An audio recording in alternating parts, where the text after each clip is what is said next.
Hey y'all, welcome to my YouTube channel. I'm Bianca, the official Bianca Media. So thanks for coming to my YouTube channel. Thanks for checking out this video. Thank you for clicking on this video. You're a real winner. You know what? You're gonna win $100 today.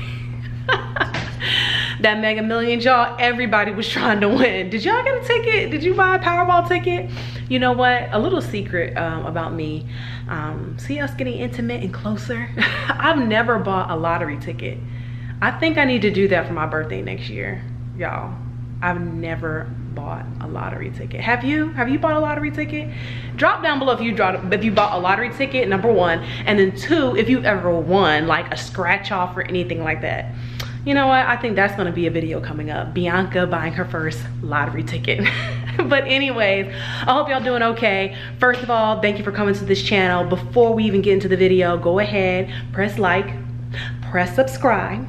Join the family. We almost at 1,000 subscribers, y'all. I can't even believe it. Like, I looked at the account the other day and I got an email from YouTube saying like how many followers came. So we got a lot of new followers. Welcome to the family. I just really appreciate all the love and support. All right, now that we got that out of the way, so this video, so as you all know, yes, I have lupus. I've been living with lupus almost 10 years now. Yeah, next year will be 10 years. Wow. As most of you all know, I work in news now. I did a career change. I was a teacher for several years, but being a journalist, you're basically a teacher to the masses. Being in media, being a reporter, being in news, like I just find it just a different way of teaching people. But anyways, so yeah, I work at a local CBS station in Virginia, and it wasn't was it last year? I think it was last year. All right, so last year I did a story about a lady living in my area who was living with lupus. She has a daughter, and she allowed me to just share her story and also share the struggles of living with a chronic illness in a rural area. Yes, I'm kind of in a city, but it's not a big city compared to a DC or New York or, you know, an area that has a lot of resources and a lot of hospital systems. So that's a challenge that a lot of people have if you are living in a rural area where healthcare is not the greatest, and not all hospitals give the same care. They don't all have the same information as you would think. So it's a struggle, especially if you're living with a chronic illness and you have to go to the doctor often, or it's difficult. A lot of you all have shared your stories of how difficult it is to even diagnose and get treatment. So I've tried to give my advice as much as I can as far as, hey, go to another hospital, even if you have to drive. But again, that's a financial burden. That's a burden on your family. If you have kids, if you have a husband, parents, and it can just become very cumbersome, and a lot of people end up having other ailments because you're not able to manage one of your ailments. So my heart goes out to every person that watches this video, but my friend Alyshia, she's in the video. You're gonna see the story that I did. She is a warrior. She has a great organization called Making Lupus Look Good. So follow her on social media, and she's on Instagram, very active, and she's just a phenomenal woman, and she is very strong and gives me hope and encouragement. And so she has a couple of events throughout the year, and I'll also post a link to that event where she helps bring awareness to lupus and to chronic illnesses.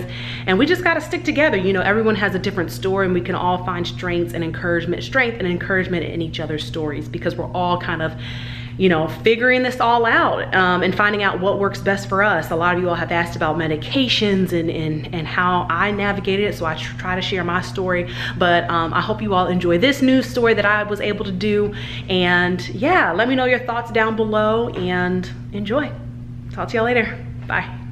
For Alyshia Merchant, there are some days she wakes up later than most. Just like others, she puts 2 feet on the ground, but there are some days she can't. When I was 23, everything just went left.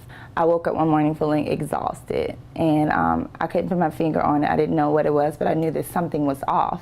It wasn't just fatigue. The extreme headache, lost my hair, the really high fevers, vomiting, swelling, the butterfly rash appeared across my face. And that rash is a key sign that she was one of more than 1 million Americans living with an invisible disease.